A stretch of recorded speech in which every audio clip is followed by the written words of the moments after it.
So, nandito tayo ngayon sa may Manila, mga kababayan, dito sa may Esplanade. At makikita natin ngayon sa dami ng taong pumaparito. Ayan, no? So, dito tayo, guys.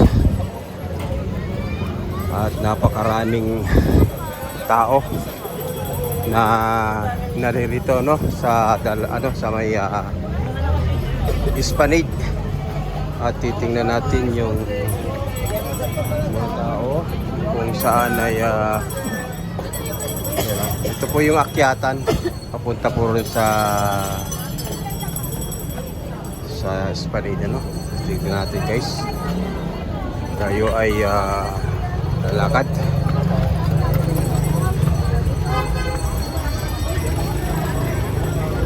So, pagmasdan natin, ayan po yung tao sa ibaba.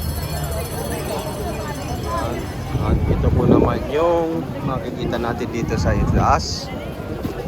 Napakaraming tao. Ayan, maraming tao at napakaganda. So, magandang tingnan siya ngayon, guys, kasi ngayon ay sunset, ano? Palubog ang sikat ng araw, lalo siyang gumanda. Ayan po yung Jute Bridge. At ayan po, makikita natin yung dami ng tao na naririto.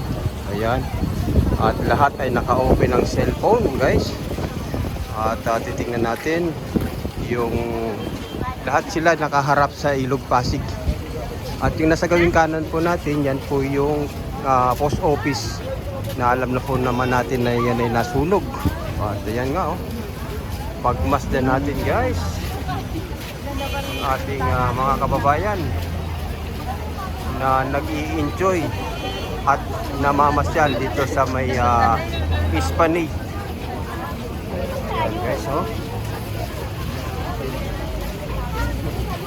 Ayan, napakarami po na. Halos magsiksikan po tayo dito, no? Halos magsiksikan po yung ating mga kababayan na naririto ngayon sa may Esplanade. Ayan, no? Ito po yung masasaksihan natin. Ayan, no? Napakaganda pong lugar at napakagandang idea sa pagkagawa nitong libreng pasyalan na ito. Ayan, no?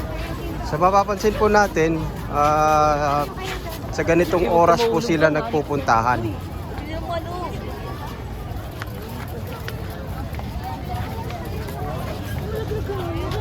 Ayan. So hanggang doon, so makikita po natin. Ayan. So lahat po sila ay nakatunghay doon sa sunset. At titingnan naman po natin dito sa gabi rito. Ayan. Yung nasa harapan po natin, yan po yung post office na nasunog. So nakakapanghinayang nga lang, ano, kung saan ang operation niyang naturang opisina na yan ay dagdag pa rin siya sa view. Ayan, guys, oh. At meron tayo nakikitang foreigner po yata ito, press. So may mga media po tayo nakikita na kumukuha din ng picture.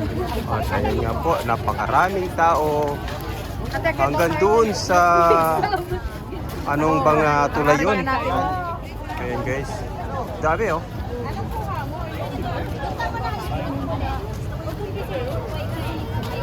Ayan. Yun, so picture at samantalahin ang ang ganda ng lugar. So picture, guys. Picture at siyempre magandang fountain na yan, oh. So, ang ganda nga naman ng lugar, ano? Ang ganda. Ayan, guys. So iikutin po natin ito hanggang dun sa dulo, kung saan hanggang saan po yung Esplanade na ito. Ayan, oh. So pasensya na po kayo, hat, may naririnig tayong music. Medyo allergy po tayo dyan. Halos puno po yung yung lugar, oh. So halos karamihan, napakaraming mga tao na mamasyal. So ano pa kaya pagdating ng Valentine, ito napakagandang pasyalan sa mga magsing irog dyan na walang papasyalan guys. Dito libre na. Libre na po yung pamamasyal dito.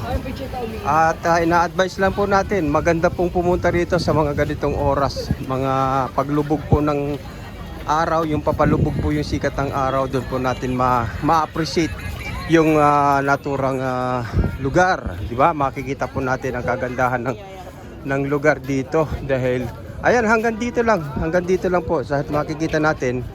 Dito naman sa dulo nito under construction. So yan, under construction po ito. Tapos makikita natin yung dulo na yan. Ayan po yung yung ayan o, gawin to Santa Cruz na po yan. Gawin to Santa Cruz. At ayan o, wow, ganda.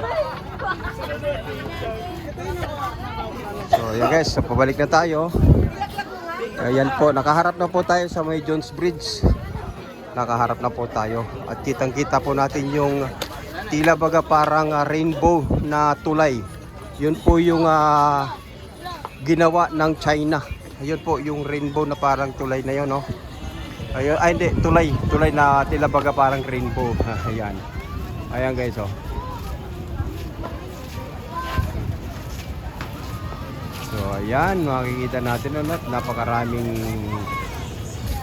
tao na nag-i-enjoy na mamasyal dito sa Hispani. Ito po ay proyekto ng ating Pangulo, no? Ito po yung kanyang proyekto, guys. At harinawa ay magtuloy-tuloy pa yung mga ganitong proyekto para kapakinabangan ng ating mga kababayan. Lalong-lalo na, hindi lamang po sa Manila, ha? Lahat po ay welcome kayo na pumunta dito sa naturang lugar. Ayan guys, oh. Mga bata, kabataan, nanay, tatay, lolo't lola po pwede pong magpunta. Ayan, oh. Ipakita natin. Uy! Dito, puro artista. Oo nga eh. Saan ka? Ha? Ano, Hindi siya live, hindi siya. Upload lang. So, pinatubayan kay Mami Taylor, Oo. Oo, naka 1M na rin. Tayo, kasama mo dito. Ikaw lang? Ako lang. Kailangan. Oo. Yan. So yan guys, kapwa vlogger, yan no. Vlogger. Makikita natin yung mga kasamahan natin. So ayan guys, ayan. So dito sila. Siksikan po ang tao, no. Ang dami, oh. Ganda. Napakagandang lugar, guys. Napakaganda. Ayan, oh. Ito yung perfect timing, yung ganitong oras dahil makikita natin yung kulay mamula-mulang araw, napapalubog po yung haring araw. Tamang-tama iharap nyo dito yung inyong picture, you know. Dito kayo magpicture at kitang-kita po yung paglubog ng haring araw at makikita natin. Napakaganda guys. Ayan oh. Ang ganda nga naman po. Ang ganda. So yun.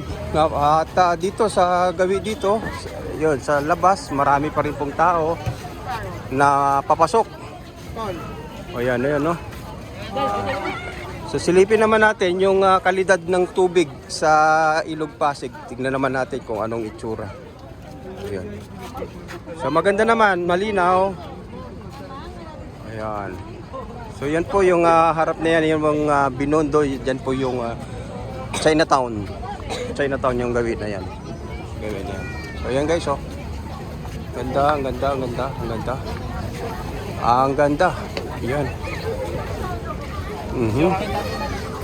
Sana kung mayroon tayong makitang ma-interview, no? Ma-interview sana tayo, may makita tayong ma-interview dito, guys. At ayan po. At talagang napakaraming tao, dinudumog yung naturang lugar. At ang ganda nga naman, ano? Lalo doon sa may Jones Bridge, may makikita pa rin tayo doon na mga kababayan na tayo natin na mga nakasilip papunta rito. Ayun, no? Ayan. Guys, ganda. Edwin D. Mga kababayan, sikat na vlogger. Ayan. Ito yung sikat na. Oy, naka-live ka? Yabagis vlog po, hindi sikat, pero magbablog ng tapat. Ayan. Thank you po. Pumayat ka, brad, ah.